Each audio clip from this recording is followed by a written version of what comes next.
What's shaking, nerds? Welcome back to another video, and today we're starting a brand new series called Try This Gun, and I'm really excited about it because it's where I ask the community to post screenshots in the Discord on guns they use in everyday Tarkov, not the whole kitted, like, you know, meta M4, not a super meme gun, just like what gun do you use in everyday Tarkov, like if you're just gonna go with somebody's. The first gun we're looking at here is called the Tanner. It's by a community member named Sweetwater. So it's a modded out M4A1 that is fairly cheap. And the one thing I do want to let you know about with these videos is I don't tell you the sight to use or the magazine to use. I let that all be up to you and just a preference on what you like more. Generally use 60 rounders in this gun, and I did change the sights, and also the ammo I was using 99% of the time while using this gun is M4A1. So I'm going to show you how to build this gun. I'm going to tell you how much it costs. I'm going to break it all down for you, but first let me show you some highlights from it.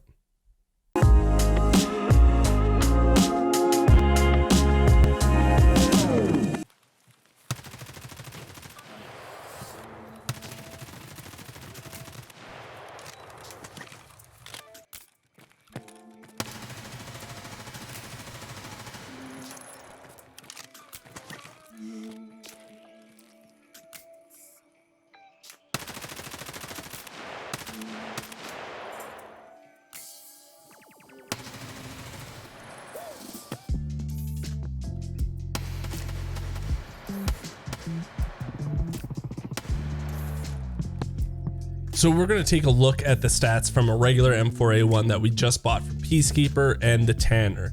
Just to let you know, the Tanner doesn't have an optic when I did take these stats, and also it had the same magazine in it as the regular M4A1. So ergonomics on a regular M4A1 is 56, the Tanner it is 74, which is a difference of 18. The vertical recoil is 85 on a reg, and on the Tanner it's 68, so there's a difference of 17. And then the horizontal recoil is 235 on a regular M4A1, and guess what? On the Tanner it is 186, which is a difference of 49. The muzzle velocity, no difference. I guess that Corvette really didn't do much, but it's the same old, same old.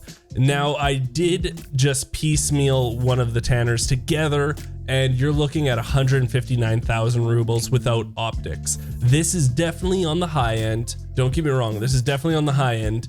And if you already have a, you know, an M4 lying in your inventory, it's going to be even cheaper to put together all these pieces. But if you're looking to make this gun just piecemeal, on the high end, it's about 159. So let's start by turning a regular M4 into the Tanner. The first thing you're going to need to get is the Colt A2 buffer tube. You can get this from Peacekeeper level 2. And then to put on that, you're going to need the Magpul PRS Gen 2 FDE stock. This is from Peacekeeper level 4. Don't worry, because later on in the wipe, even if you don't have Peacekeeper level 4, these are still fairly cheap off the flea market. The pistol grip we're going to be going with is the overmolded rubber grip. This is from Peacekeeper level 3. If I were you, I'd jump on the flea market, see which one is cheaper, because there's a variety of colors. So just go through them, see which one's the cheapest. And if they're all generally the same price, just pick your favorite color. We're also going to need an upper receiver Colt M4A1. So this is just the regular upper receiver for the M4A1. Now you can't get this from any trader, but if you do have mechanic level 2, you can trade one nipper and one wrench and get it for that. The foregrip he chose to put on this gun was the Zenit RK1, and this kind of made me happy only because it's my go-to foregrip. It doesn't do recoil really well, it doesn't do ergonomics really well, but it does both of them enough that it makes it so well balanced that it's not picking one over the other. It's just a balanced foregrip, and that's why I put it on most of my guns, unless I'm going for high ergonomics or high recoil. I think it's just a well-balanced foregrip. You can get this from Skier level 3, just to let you know. Sorry, I totally forgot about that. To put that on the gun though, you're gonna need the Magpul M-Lock 4.1 inch guide. You're gonna be able to get this from mechanic level 2. And just like every other M4 or 8R or whatever you're building, you probably want a low profile gas block for it. So what we're gonna be looking at is the MK12 low profile gas block, and this is from mechanic level 1 or Peacekeeper level 2. It's all up to whatever currency you want to spend. Most of the time I'm just grabbing them from mechanic, but again, whatever one you have disposable income in, you use. The compensator we're going to be using for this gun is the Nordic Corvette. You can find this from mechanic level 3. Of course, this isn't the end all be all compensators for your AR-15, but you know what?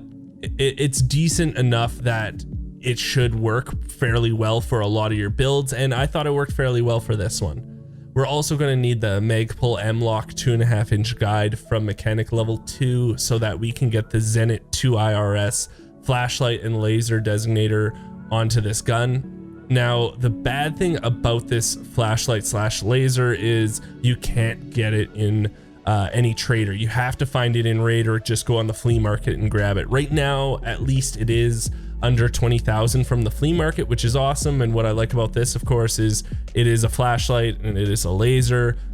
And with the last update, they made flashlights really viable in this game, and I use them all the time with my gun. So if you don't want to go onto the flea market and grab this, what you can use in place of this is the Zenit 2P flashlight and laser designator. You can get this from skier level 2 for like 17,000 rubles. So there you go. If you want to change it up, there's your answer.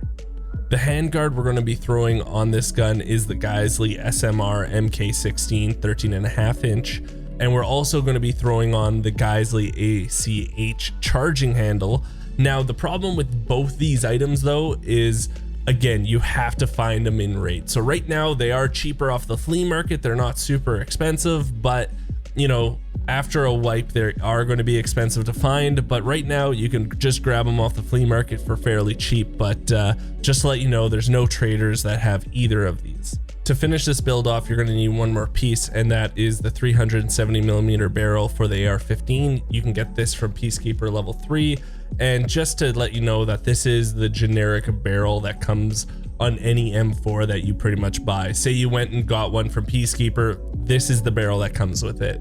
I know I've said this before, but you know, use whatever optic you want to use on this gun, or if you're wanting to go more long range, use a scope of some sort. And the same thing goes with the magazine. If you have 30 rounders just lying around, why not use them? Or if you have a bunch of 60 rounders, use those. But the one thing I do want to let you know is you should be using at least M4A1 with this gun. For some reason, 5.56 ammo just isn't punching as hard as it used to. I'm not sure about you guys, but I'm just finding it a little lackluster lately. So I would be using at least M4A1. It just seems like anything less than that just doesn't do anything. If you want your gun on this new series, all you have to do is go to the description down below, hit the Discord link, go to try this gun, and post a screenshot of it. A bunch of people are doing that, and I'm just trying a bunch of different guns and seeing which ones I really like. Also, if you don't know, I do stream 5 days a week on twitch.tv. You can come by, say hello, give this video a thumbs up, think about subscribing. It's free for you guys, but it means the world to me. And that's the end of the spiel right there. So until next time, I'll talk to everyone later.